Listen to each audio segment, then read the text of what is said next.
sir, mga master, mga kapaklas. So ito ay isang electrical supply o control masasabi.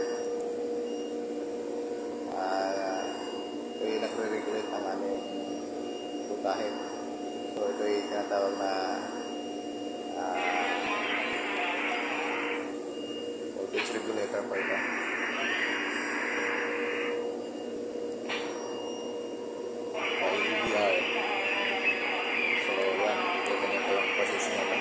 Bus bar na yan ay high tension po yan. So, mataas ang supply niyan. Malaki ang bus bar niya. So, ito yung kanyang transfer switch. Kaya ito yung kanyang automatic transfer breaker. So, yan. So, ito naman yung kanyang mga regulators, mga pag sa ilalim niya. Tapos yung kanyang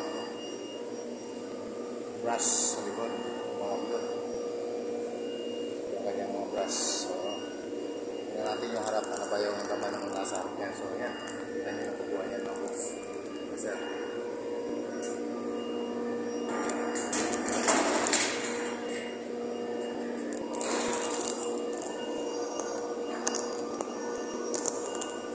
ito sa harap.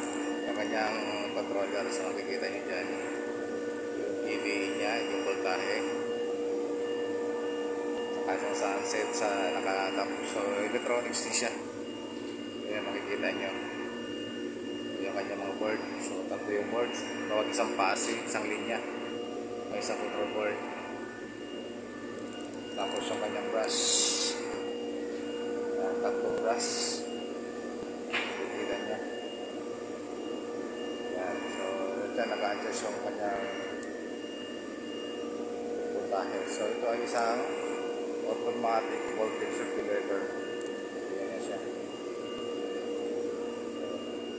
Nakikita nyo yung kanyang laman loob. So motorize na siya. Naka-adjust siya motorize. Ayan. Hindi siya basta-basta sinisit up.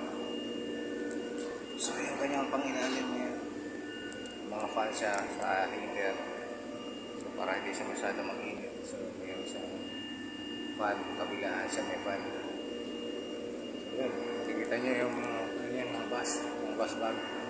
So ito yung kanyang input, ito yung kanyang output sa kabilaan ng bus bar.